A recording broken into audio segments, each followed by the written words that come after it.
Hello friends, welcome to my YouTube channel exam prime. आज मैं आपके लिए वीडियो लेकर आई हूँ भारत का भूगोल। भारत के भूगोल से रिलेटेड जितने भी इंपॉर्टेंट टॉपिक्स हैं जिनसे कॉम्पिटिटिव एग्जाम में क्वेश्चन पूछे जा सकते हैं, वो सभी मैंने इस वीडियो में कवर करने की कोशिश की है। आई होप आपको ये वीडियो पसंद आए। तो चलिए फ्रेंड्स, आज की वीडियो शुरू करते हैं। पहले हम पढ़ेंगे भारत की भौगोलिक दशा, फिर भारत के सबसे अंतिम बिंदु, और तीसरा भारत के भौतिक स्वरूप, जिसे 4 हिस्सों में डिवाइड किया गया है। पहला है पर्वतीय क्षेत्र, दूसरा है उत्तर का विशाल मैदान, तीसरा है प्रायद्वीपीय पठार और चौथा है समुद्र तटीय मैदान व द्वीप समूह। पहला है भारत की भौगोलिक दशा। इसे पिछली वीडियो में मैंने बताया था कि किसी भी स्थान की भौगोलिक स्थिति का पता लगाने के लिए अक्षांश व देशांतर रेखाओं का उपयोग किया जाता है। अक्षांश रेखाएं वे होती हैं जो उत्तरी ध्रुव से दक्षिणी ध्रुव की ओर जाती हैं। देशांतर रेखाएं वे होती हैं जो पूर्व से पश्चिम की ओर जाती हैं और भूमि को मध्य से काटती हैं। इसी तरह भारत की भौगोलिक स्थिति का पता लगाने के लिए भी अक्षांश और देशांतर रेखाओं का यूज़ किया जाता है।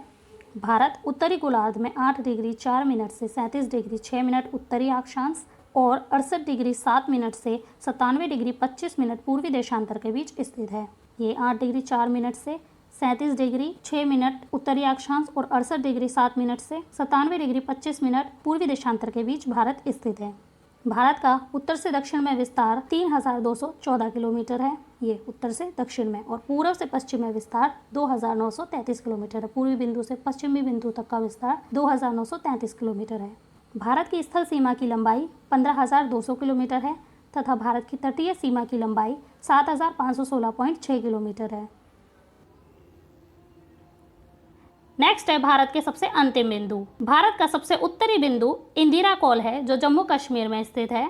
भारत का सबसे दक्षिणी बिंदु इंदिरा पॉइंट है जो निकोबार द्वीप समूह में स्थित है। भारत का सबसे पश्चिमी बिंदु सर क्रीक है जो गुजरात में स्थित है, गौर माता भी कहा जाता है।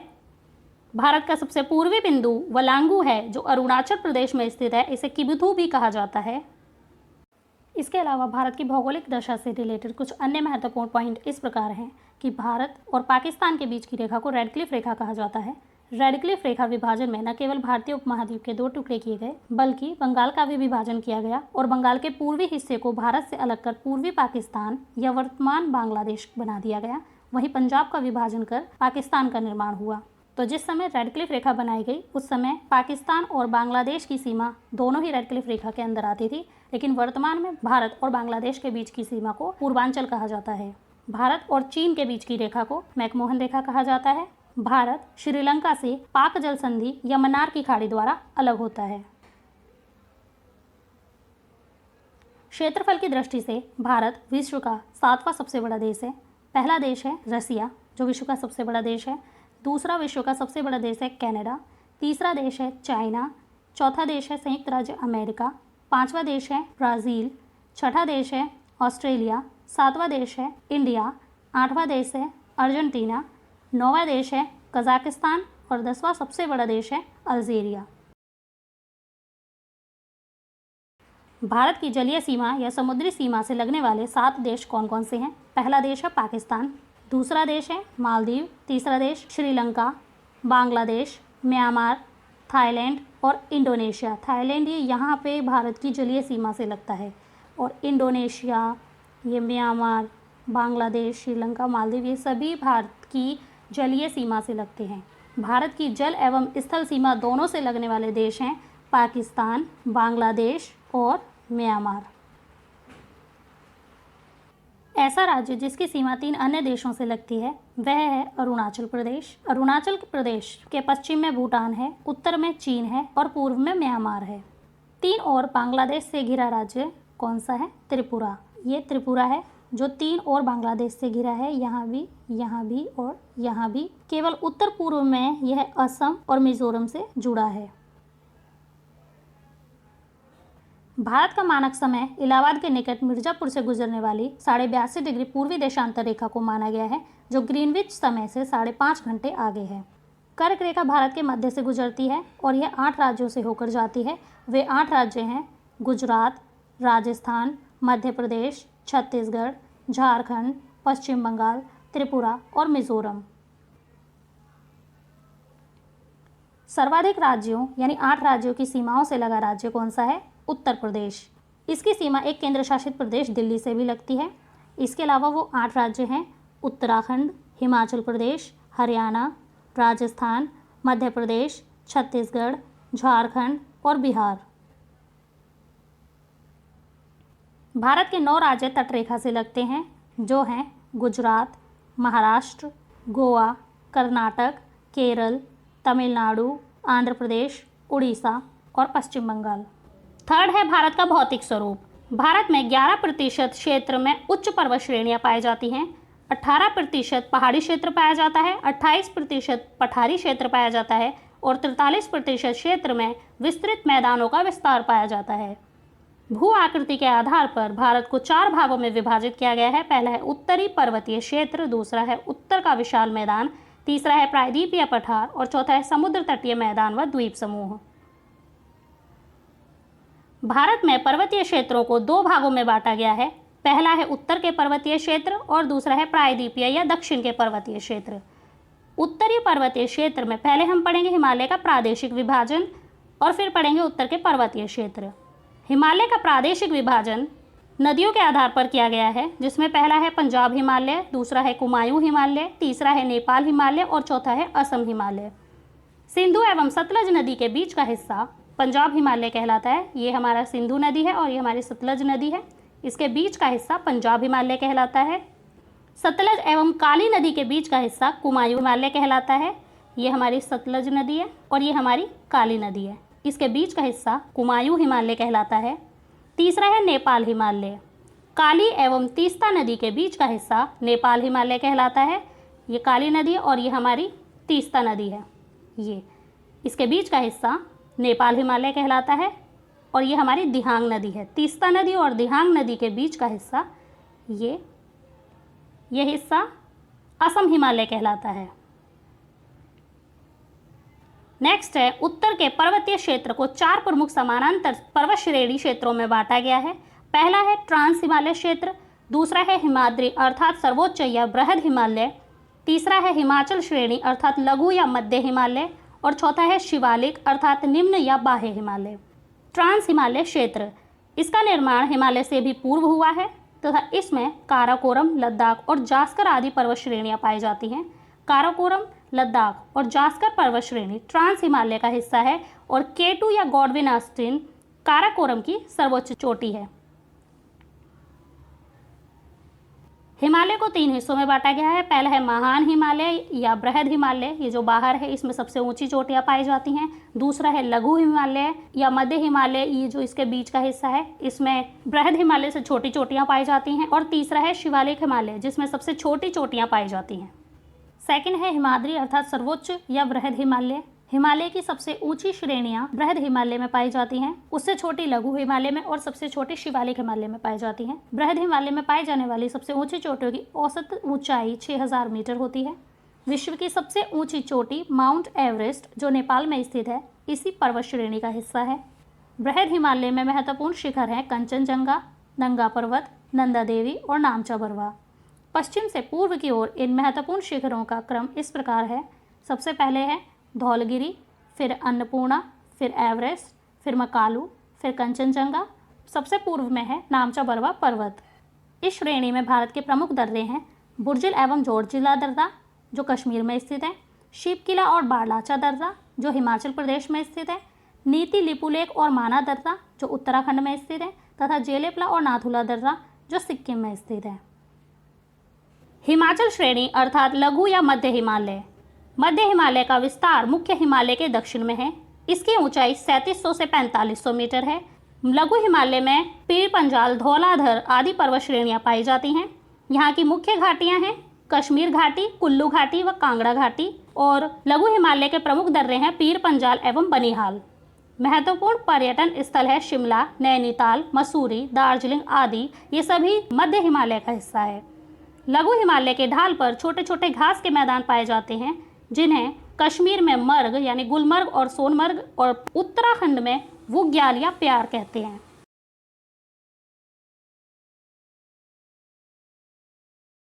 फोर्थ है शिवालिक अर्थात निम्न या बाह्य हिमालय। हिमालय की सबसे दक्षिणी श्रेणी को शिवालिक या बाह्य हिमालय कहा जाता है। इसकी ऊंचाई सबसे कम होती है 600 से 1500 मीटर के बीच होती है। मिट्टी और कंकड़ के बने अनेक मैदान पाए जाते हैं, जिन्हें पश्चिम में दून यानी देहरादून और पूर्व में द्वार यानी हरिद्वार कहते हैं। लघु हिमालय एवं बाह्य हिमालय के बीच कई घाटियां हैं, जैसे कि काठमांडू घाटी। जम्मू कश्मीर में पश्चिम से पूर्व की ओर पर्वत श्रेणियों का क्रम इस प्रकार है। सबसे पहले है काराकोरम, फिर है लद्दाख पर्वत, फिर है जास्कर पर्वत, फिर है पीर पंजाल और धौलाधर। काराकोरम, लद्दाख और जास्कर पर्वत ट्रांस हिमालय का हिस्सा है, जबकि पीर पंजाल और धौलाधर लघु हिमालय का हिस्सा है और शिवालिक सबसे निम्न हिमालय है। सेकंड है प्रायद्वीपीय पर्वत। प्रायद्वीपीय या दक्षिण के पर्वतीय क्षेत्र, जिसमें हम पढ़ेंगे अरावली पर्वत श्रेणी, विंध्याचल पर्वत श्रेणी, सतपुड़ा पर्वत श्रेणी, नीलगिरी पर्वतमाला, पश्चिमी घाट या सह्याद्री श्रेणी, पूर्वी घाट पर्वत और कार्डमम की पहाड़ियां। अरावली पर्वत श्रेणी। अरावली पर्वत श्रेणी की लंबाई 1100 किलोमीटर और ऊंचाई 1722 मीटर है। यह मुख्यतः राजस्थान में व दिल्ली से अहमदाबाद तक फैली है। उत्तर पश्चिम में सबसे पुरानी पर्वत श्रेणी अरावली पर्वत श्रेणी है तथा अरावली पर्वत श्रेणी का सर्वोच्च शिखर माउंट आबू की पहाड़ी पर गुरु शिखर पर्वत है। अरावली के पश्चिम की ओर से माही एवं लूनी नदी निकलती है। सेकंड है विंध्याचल पर्वत श्रेणी। यह परतदार चट्टानों की बनी है। विंध्याचल पर्वतमाला उत्तर भारत को दक्षिण भारत से अलग करती है। विंध्याचल का पठार झारखंड, उत्तर प्रदेश और छत्तीसगढ़ राज्य में फैला हुआ है।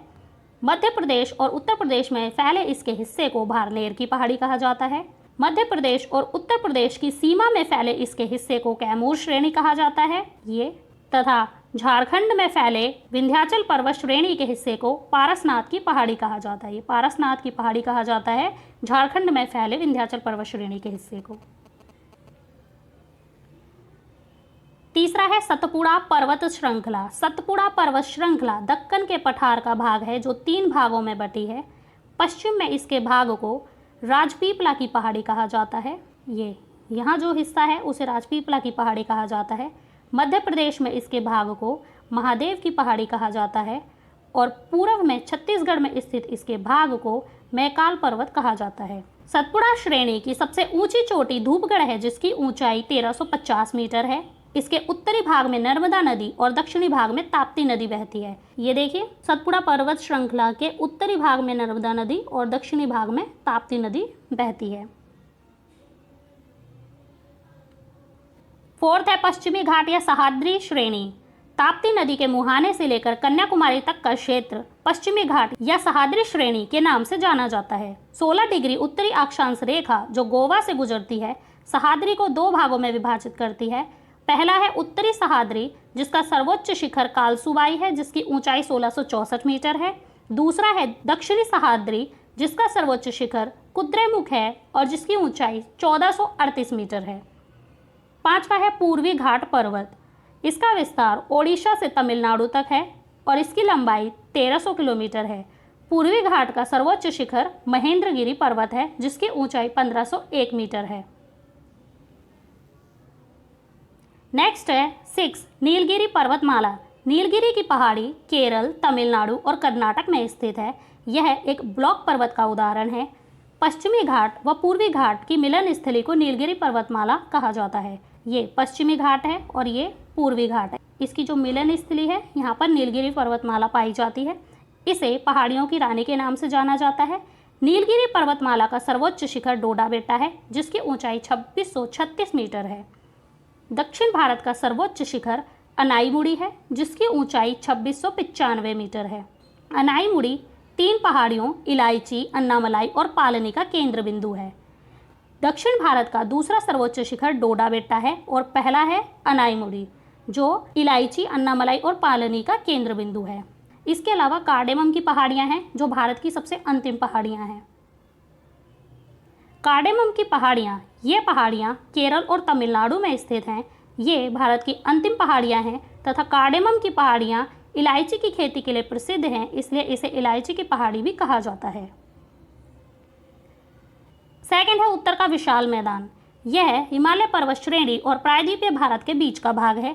हिमालय से निकलने वाली नदी जैसे गंगा, यमुना, सिंधु और ब्रह्मपुत्र और प्रायद्वीपीय भारत से निकलने वाली नदी जैसे सोन, चंबल आदि इनके द्वारा बहाकर लाई गई मिट्टी के जमा होने से इस उपजाऊ मैदान का निर्माण हुआ है।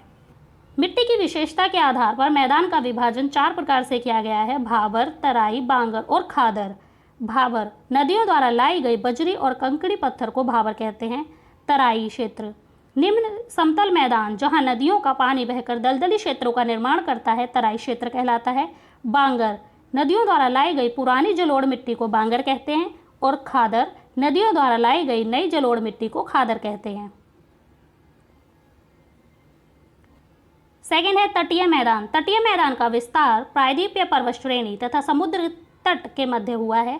तटीय मैदान 2 हिस्सों में डिवाइडेड है: पश्चिम तटीय मैदान और पूर्वी तटीय मैदान। पश्चिम तटीय मैदान का विस्तार सूरत से कन्याकुमारी तक है और पूर्वी तटीय मैदान का विस्तार पूर्वी घाट एवं समुद्री तट के बीच स्वर्ण रेखा नदी से कन्याकुमारी तक फैला है। यह पश्चिम तटीय मैदान से अधिक चौड़ा है, जिसका कारण है गोदावरी, कृष्णा एवं कावेरी जैसी नदियों द्वारा यहाँ डेल्टा का निर्माण होना। तीसरा है प्रायद्वीपीय पठार। प्रायद्वीपीय पठार में हम 4 पठार पढ़ेंगे: मालवा का पठार, दक्कन का पठार, बुंदेलखंड का पठार और मेघालय का पठार। भ्रंश घाटी में बहने वाली नर्मदा नदी पठार को 2 भागों में बांटती है: उत्तर में मालवा का पठार और दक्षिण में दक्कन का पठार। मालवा का पठार। मालवा का पठार मध्य प्रदेश एवं छत्तीसगढ़ राज्य से बना है। फ्रेंड्स, ये हमारे यहाँ पे नर्मदा नदी होती है। यह पठार को 2 हिस्सों में बांटती है: उत्तर में मालवा का पठार और दक्षिण में दक्कन का पठार। मालवा का पठार मध्य प्रदेश एवं छत्तीसगढ़ राज्य में स्थित है।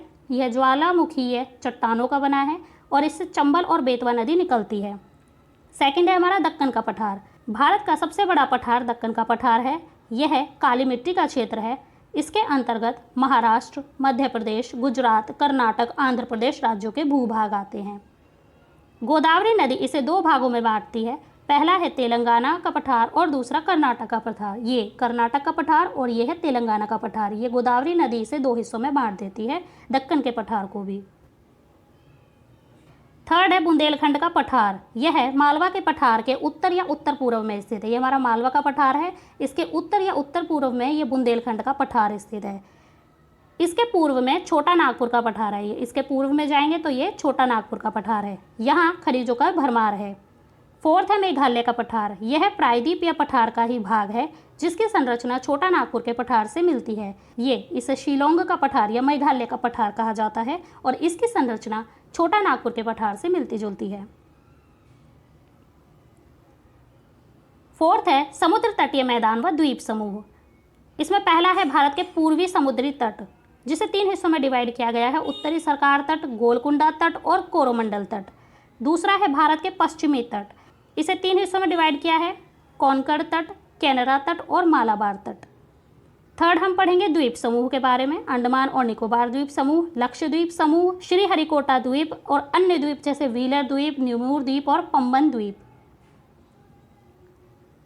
भारत के पूर्वी समुद्री तट को निम्न भागों में बांटा गया है। पहला है उत्तरी सरकार तट। उत्तरी तटीय भाग से गोदावरी डेल्टा तक का स्थान उत्तरी सरकार तट के नाम से जाना जाता है। ये स्थान जो है उत्तरी सरकार तट के नाम से जाना जाता है।